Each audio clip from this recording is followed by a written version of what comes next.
Kung imo bang i-rating ang imo ang spiritual life from the very first time na gidawat nimo ang Ginoo and until now, makaingon ba ka negro na ka? Makaingon ba ka out of 10, I am 6, I am 7, or 8, or 9? O mag-ingon ka, ambot ng pastor, napako sa tayo before. Now, sa atong pagpangalagad, di ka kinahanglan yun na mo grow.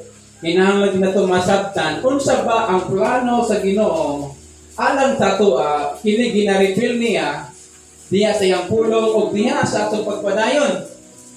O kita malipay usab na ang inyong mga anak, managko, o nakayabalohan ka bang nagadagko nisa, naga-increase po ang inyong mga mga finances, kaya dili hantod na hantod iyang kanina magkasya sa iya ha. Hello?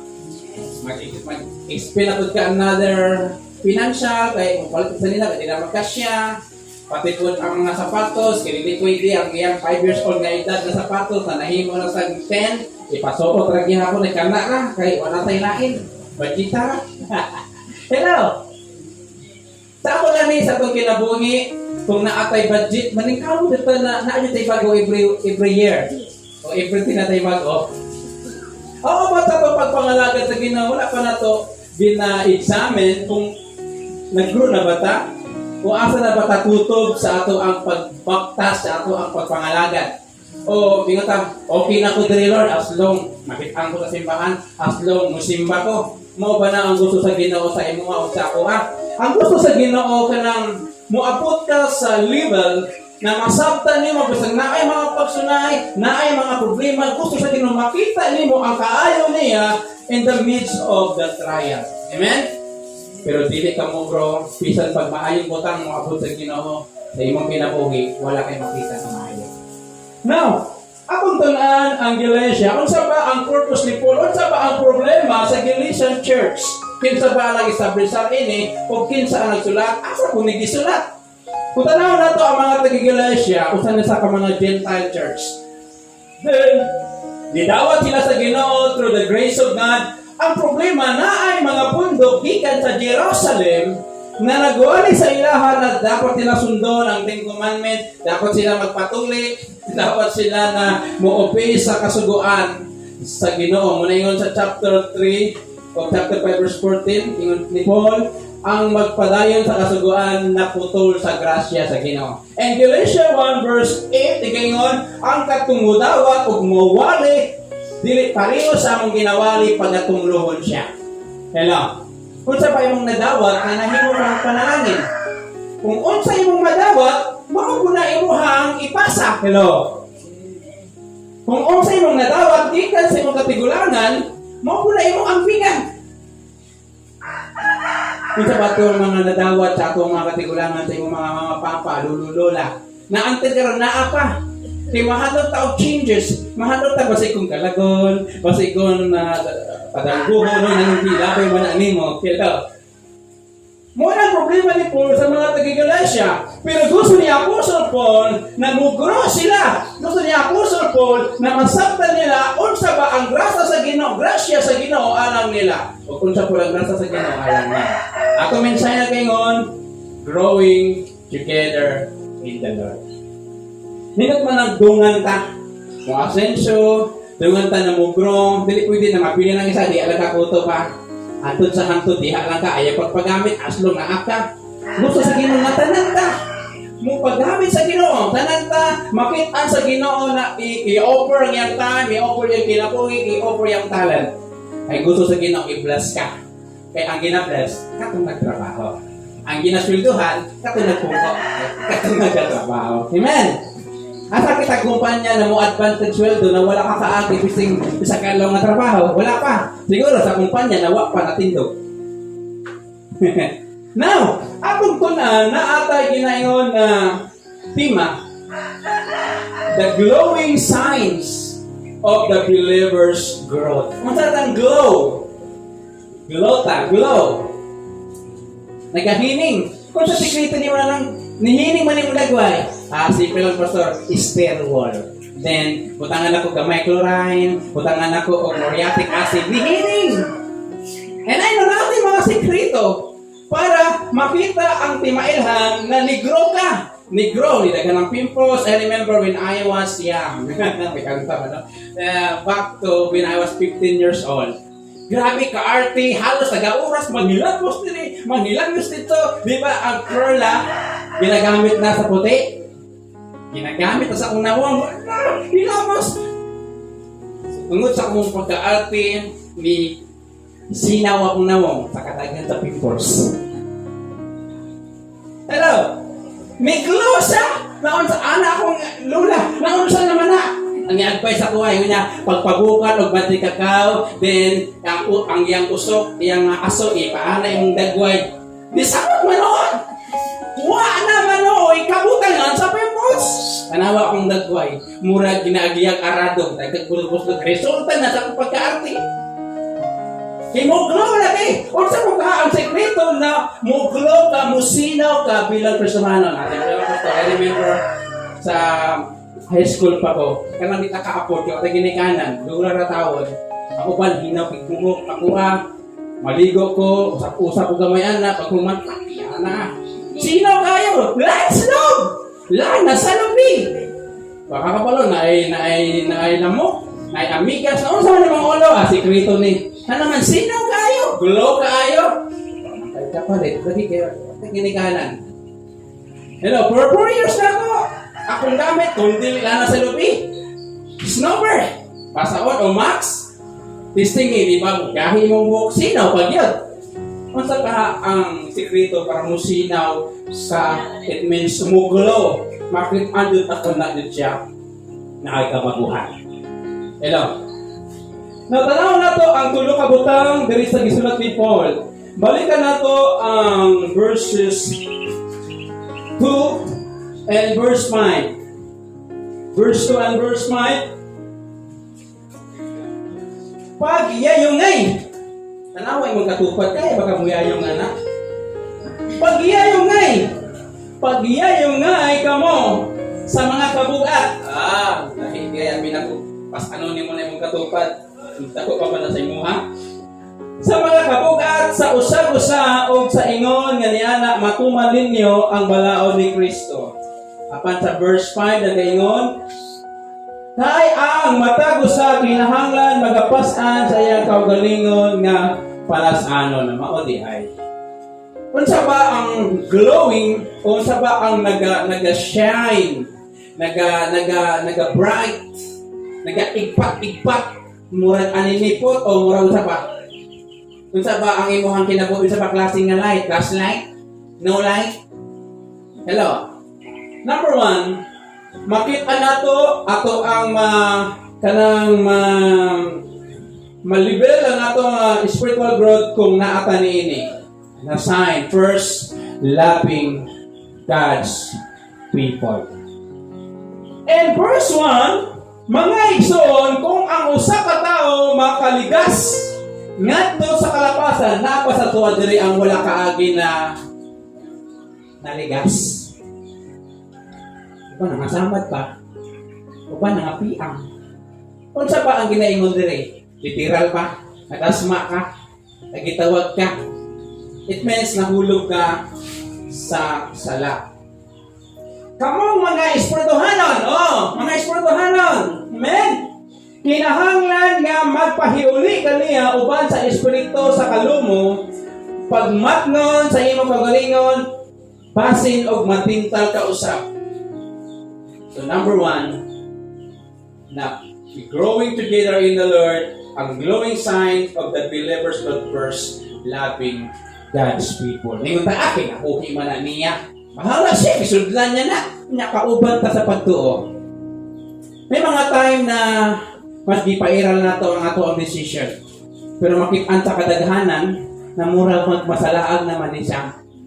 Kung nagagro ka sa Ginoo, mo siyang ingnon sis, brad, murag nasalaag naman imong dalan. Ay pug ingnan na oy pastor pahula man kog microphone bigay. Hoy, nanong ansa nimo kinabuhi? Kapal na siya. It means kinahanglan nato manguta pa sa Biblia verse 6, basin matintal ka usab. Now, muna usay mahadloktan na musita Kaya basi kita po ito nagahimo ato. Hello. Tanan naatay mga pillars, amen? Naatay mga makaingon ta Lord, daon sa naman eh. Murag arang-arang pa man akong dagway sa akong batasan. Amen, naatay mga yanana, tanay mga katupad.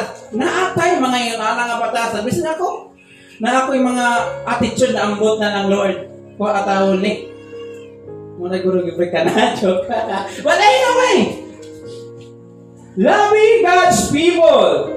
So si Apostle Paul, gitudluan niya sila na i-consider nila ilang hunahunahon po ang pagbati sa ilang isig kaingon, we must not be burdened, then dilita mahimong mga pabugat.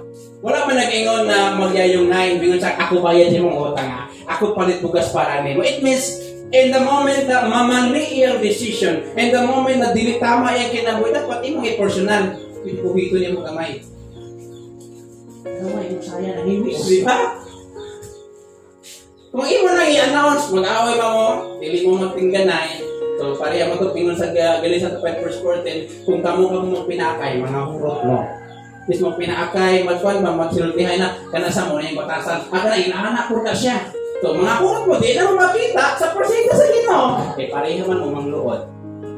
Hello, so kinanglan na to, how to show na naatay growth sa itong kinabuhi, we need to love God's people. Basta iya sa Ginoo, wala man tayo mahatag, pinansyal, kaya dili man tayo mga Diyos, kaya tanan na may panginangan, amen? It means ka na kung sa ba ang maayo nga tradisyon tambag na pwede nimo ikahatag sa imong kauban. Hello? Dili po ng tambag na murag makita niya nagmubot na sa kaayo. Grabe po maka-insulto, di ba? May mga time na usahay, mali po lang ito ang pagpamati kung sa kabukat itong problema. That's why we need to na inhale and exhale para dili mali ang atong mabatian. Once na dili ning pamatian, ang gisulti si mong kauban, musing ka kadayon, magpangalayo kadayon, pwede ay kung pamalandungan ni mo ay, dili mao. Ano man, kinaa ka sa problema. But, ginapakita na to na ni glow di ay ta, sobra pa sa glow ta, ni hayag di ay ang atong Kristohanong kinabuhi kung love nato atong kauban sa pagturo. Amen? Labi na kung nakakay katunol, karang kasobra na po, ayaw po nang igo-igo ra sa imo, ihatag po niyo, mag-away mo sa mong partner, asa naman ihatag na pinaloob sa niya, kita mo kung sa mata, nga. Hello? Ito ay, dili man daw na mo share ka. Basta rapod, na po kayo mo ha. Kaya pag pangalaga Kristohanon, from nothing to something. Dili from naakay something, niyato ka sa wala. Amen? Pero kung kaya i-sacrifice, pinag-upay ka sa Ginoo, wala, buhata. Pero ang pinaka-importante diri, and growing together in the Lord, we must to consider each other. Amen? Ang palawag ni Kristo is loving each other. John 15 verse 12, this is my commandment that you love other as I have loved you. Hello? Laban ni may mong kauban sa pagdoon? Ay na natin mga makita na dili maayo. We just, akong tanawon mo sa butong maayo na naa sa iya. Amen? Bisag ko sa nato mga pilyo, tayo tayo mga maayo na tutangkot na himo. Don't focus in the bad side. Amen? Kaya pareho ta, maniskari ko sa makapati sa ay ingon ra ba ni kuan? Taas na ka bubok. Wala pa nutlay. Hello? Dapat be careful. If we truly nag-grow ta sa Ginoo, tabalukod ta mo protect sa iyang dignity. Amen? Labi na kung naay sala, nakita nato ay pagpanabi. Ikauban man nato na sa pagpangalagad, ato ra sa i-pray. Muna pagtawag na ito na pagyayong, dili pas ano na ito, kaya ka daon. Kaya basi paglami na yung pagtawag na sa ito, magpasan na. Mas call pa yan kusog sa ito. But ang law sa Ginoo, ang balaod sa Ginoo is loving each other. John 15 verse 5. A truly mature believers can love even those who hate them. Kung mature daw ta na mga magtotoo. Bisan pa wala sa gana sa tuwa. Bisan pa na dili sa bayag dinagdan sa tuwa. Bisan pa na dili niya kapansinon. Ag bisan pa gidaot niya ka. Kaya mo siya higugmaon sa mga mature. Pero kung dili ta mature, kung unsa iyang gibuhat sa to, gusto na to, mas dako pa ato. Dito ta palugi! Pero kung nag-mature ka sa Ginoo, bisin sakit kayo, Lord, ikaw na lang bahala. O, di ba? At least, wala na mag-voice out, nalamin na tayo. You know, loving God's people. Mauna ang pimaylahan na nihayag na! Aray mo katupad, hayag ba na? Hayag i-adlaw pa man, di ba? So, kinahanglan na to, ang sekreto, pramuglo, nga to sa himaya sa Ginoo, loving God's people. Dapat kabalo ka mo tago-tago sa iyang sekreto. Pero ka ng mga delikado nga sekreto, ay nangitukan. Eh, bisan unsa ka close ninyo, abot ilang panahon, nangyawa, mangitag pamaagi, napiklon mo doa. O, mag-isa niya magsulti. Hala, si Kon, wala. 5 years ago mo niya gibuhat, wala. Ibigyan na lang sa Ginoo sa mga sekreto nimo. Ayaw tanan i-voice out. Amen? But in loving God's people, kung gitugyanan ka, gisultihan ka sa iyang mga negative side, it means that kumo kayong pagsalit niya nimo. I remember when I was in the mountain in Gamay. Then matingala ko na nung sa ko mo na-share nila, halas na uyab sila. Dito po, uyab po sila na unsa naman na pareho sila, na pikas. Pastor, kung sa magkuhan niya, ayaw itugan na ka, ikaw na pag-itugan na mo din eh. Hello. Kita dara ang puno ng sekreto siyang kauban. Yan ang katupad, ato ha. Sige daw. Loving God's people! Pag naatay makita natin ni Maayon, dapat kabalo ka mo approach. I remember when I was in Bible College, nasar na ako ni na ako'y kauban dito na ang iyahang kabayo nakabuhi o ang among garden tawon ng mga gulay-gulay, example, sitaw, o kanang talong, di pang kaon, niya daghang taon nga nako, huy, ang imong kabayo dito ba? Ingon sa maestro, ay, puta na, oy. Okay ka dito. Di ba? Tama, Isay. Magpasalamat, basta nag-ibadlog na ko siya. Nilaw, nabayaan na ng mga reaction. Instead na, ay, sorry. Loving God's people. Pero ang timailahalan na rin, ang verse 1, nagayon, basik matintal ka. That's why, bago tayo magpuna, bago tayo mag-correct, check first yourself. Amen? Kaya kung unsa magun ang makita nato sa uban, maupos na ang atong hinimuan. Hello? That's why we need to pray for them na ang Ginoo mag-approve sa ilang una-una na makita nila kung sa man ang mga mali na nabuhat. That is, ipakita nato na naglota, nagrupo gud ta, masultian ta o sikreta. Amen. Kita tayo ang mga best friend rin. Kung sa may tabo, ayaw itugyan na naman kaya may mga type na naapoy mo tukan sa imo atin tungkol kay maayo ka mo tao sikrito na ginay panalangin. Na ginay ihatag with kang kagamay ba? Oh, salamat ako na ako. Pero kung isulti nimo, bisan timplan ka pwede ka tinsahan. Hinahanap po niyo, ayaw sultihan na, kadelikado. Mugawas na.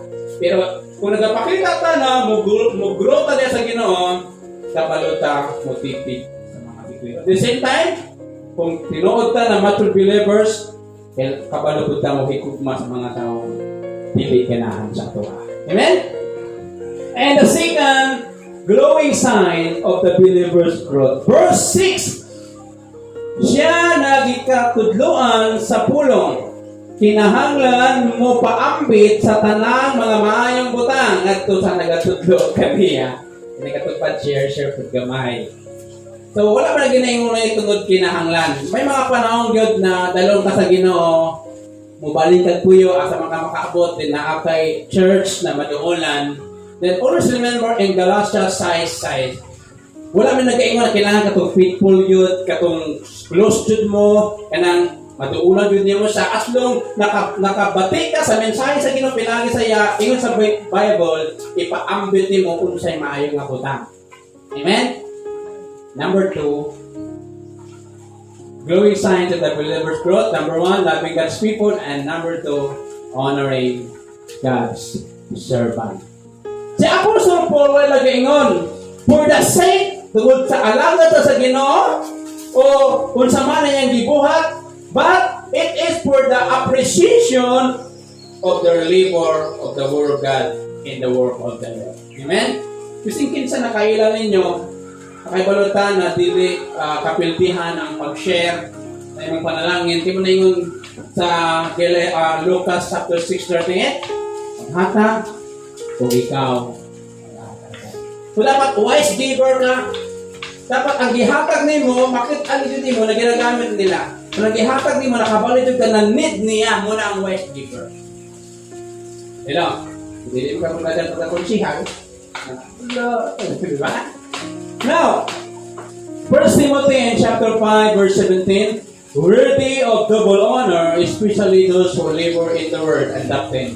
Urang sa Ginoo o sa mga pag-teaching. Honoring God's servant is honoring God. So mga igsoon, ingon sa Bible na i-share on sa mga good things. Wala man nagaingon na kanang imuha na jud na muna na ihatag pa nimo. It means kanang kabalo ka na nagadagan mo panalangin nya tumahatag na katawatan niya na ito tumahatag na kay di pareha o religion dili pareha sikta ang dito na titlahan og kape.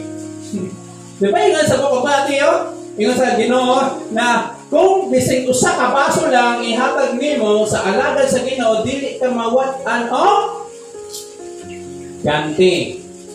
So kung nag-grow ka niya sa Ginoo, dili ka mahadlok na mo share. Dili ka mahadlok na mo paambit sa panalangin na gihatag sa Ginoo.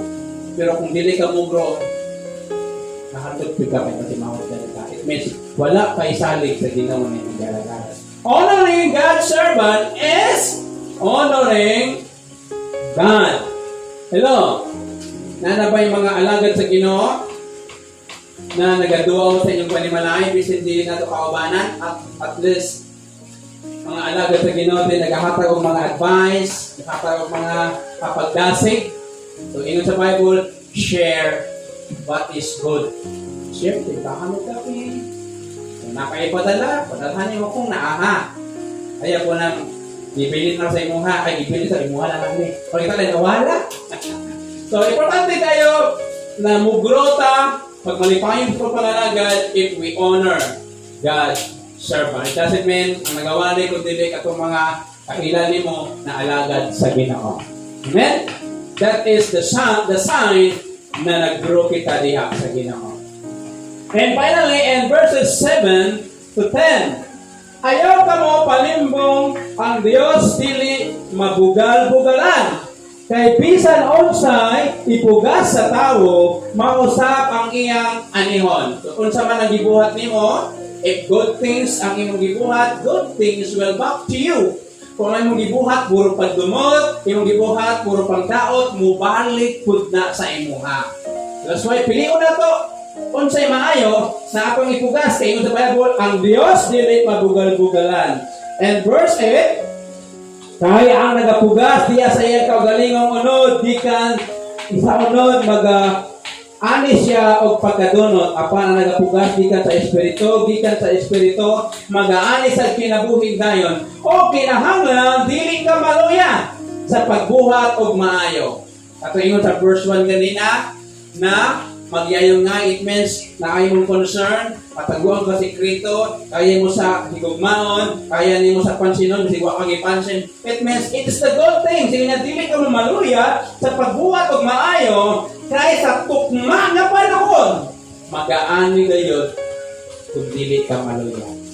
Nabay, nag-aagi o tanong, pila ba kabulan mo tanong ng mais? Pag-harvest? I think 4 months.